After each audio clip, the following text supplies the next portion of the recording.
ભાંડીરવનની અંદર ઘણા બધા વૈષ્ણવોને ખ્યાલ હશે, ઇન્દુલેખા, ખબર નહીં લીલાની ઇન્દુલેખા સાખી હોય કે નહીં, પણ ઇન્દુલેખાને મળીને આનંદ થાય છે. એટલા માટે એક સુંદર મજાનો વિડીયો ફરે છે, યુટ્યુબમાં વાયરલ થયો, તો એને અમે આજે સાક્ષાત મળ્યા છીએ.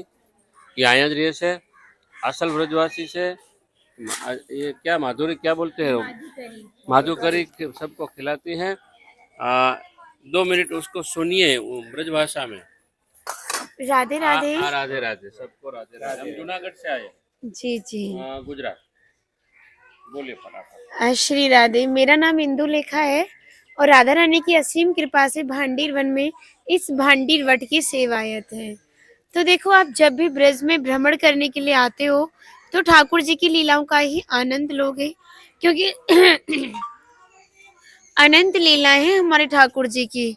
लेकिन जब भांडीर वन में हम शास्त्रों का अध्ययन करते हैं और पता चलता है कि भांडीर वन में भी अनेक लीलाओं का वर्णन है, लेकिन जो हमारा धर्म है उस धर्म में सबसे बड़ा ग्रंथ श्रीमद् भागवत जी को माना जाता है, जिसमें राधा रानी का नाम नहीं आता, क्योंकि सुखदेव जी परम गुरु मानते थे राधा रानी को, और वो उनके एक नाम से 6 महीने की समाधि में चले जाते थे. जब राधा रानी का नाम ही श्रीमद् भागवत जी में नहीं आता तो विवाह का उल्लेख कैसे हो सकता है. यहाँ पे सबसे मेन प्रथम लीला श्री जी के विवाह की है.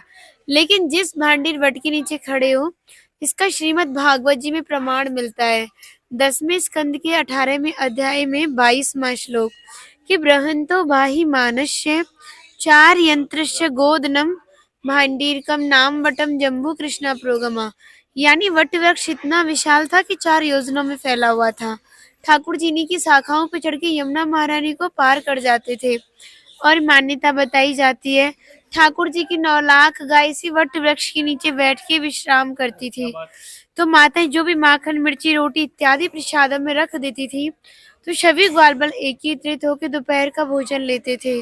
और आप कभी किसी विवाह में जाते हैं तो बिना प्रसाद के नहीं आते. आप तो राधा रानी की विवाह स्थली आए हो, बिना प्रसाद की कैसे जा सकते हो. यहाँ पर जो दुर्वासा मुनि थे, जो कि दूब घास का ही पान करते थे, हमारी ब्रजांगनाओं ने, ब्रज गोपिकाओं ने इसी भांडीर वट के नीचे उनको 56 प्रकार का व्यंजन खिलाया था. यहाँ पर राधा कृष्ण में भी मल्ल युद्ध हुआ था. उसमें यह तय किया गया कि जो भी हारेगा उसको भंडारा करना होगा. तो जब हमारे ठाकुर जी राधा रानी से मल्ल युद्ध में हार गए थे, तो ग्वाल वालों के साथ मिलकर यहाँ पे भंडारा किया था. उसी के नाम पर स्थान का नाम भी भांडीर वन पड़ा था.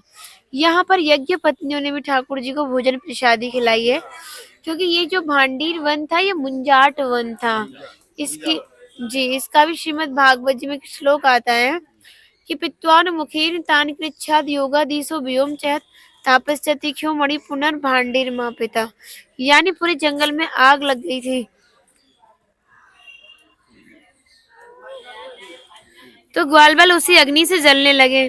तो कान्हा बोला, ये जो भांडीर वट है इसके नीचे आप आंख बंद करके लेट जाइए और ये महसूस कीजिए कि शीतल ठंडी हवाएं चल रही हैं. ठाकुर जी ने पूरी अग्नि को ही मुंह में पान कर लिया था. यहाँ पर बल्लवाचार्य जी ने इसी भांडीर वट के नीचे ये भांडीर वन की महिमा बताई थी और दोपहर का भोजन लिया था. ठाकुर जी ब्रज में रहे थे तो ब्रजवासियों से टूक ही मांग के पाए, जिसका नाम दिया था मधुकरी, जो कि आज भी संत महात्मा ब्रजवासियों के घरों में जाके जो पका हुआ भोजन मांग के पाते हैं उसी को मधुकरी कहते हैं. तभी शास्त्रों में ब्रजवासियों को अपना हृदय बताया और कहा कि जब तक ब्रजवासी कृपा नहीं होगी, ठाकुर जी कृपा बहुत दूर की बात. यानी सर्वप्रथम ब्रजवासी की कृपा होना बहुत जरूरी है, जब भी हमारे ठाकुर जी हमारे ऊपर कृपा करते हैं. राधा रानी ने भी स्थान के बारे में बहुत ही दिव्य बात कही थी. कहा था जो भी गुप्त वृंदावन आएगा वो मोक्ष को प्राप्त होगा. तो कान्हा बोले, तुम इतनी बड़ी बात को कह रही हो, लोग पाप करेंगे और सीधे दौड़े भांडीर वन चले जाएंगे, क्योंकि आपने तो मोक्ष धाम ही भांडीर वन को कह दिया. तब हमारी लाडली जी ने कहा, नहीं कान्हा, जिस पर विशेष कृपा करूंगी, जिसके प्रति भक्ति भाव सच्चे होंगे, भक्त मेरे विवाह में उपस्थित होगा, वो भक्त कई बार वृंदावन आएगा, जब जाके गुप्त वृंदावन जाएगा, और डायरेक्टली नहीं, किसी न किसी के माध्यम से. स्थान तक पहुंचने के लिए माध्यम का होना बहुत ही जरूरी है, और सारा श्रेय भी माध्यम को ही जाता है, क्योंकि माध्यम ही हमें ऐसे दिव्य स्थान पर पहुंचाता है. जो भी भक्त भांडी वन में प्रवेश करता है कि टुकड़ा प्रसादी पाता है और एक रात्रि निवास करता है, वो इस वर्ष गोलोक धाम से ठाकुर जी के गोलोक धाम में जाता है।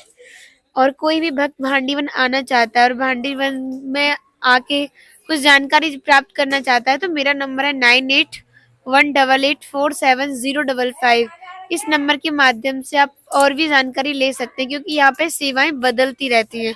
अगर जिन भक्त को हमसे मिलना है तो फोन करके आए। राधे राधे। राधे राधे।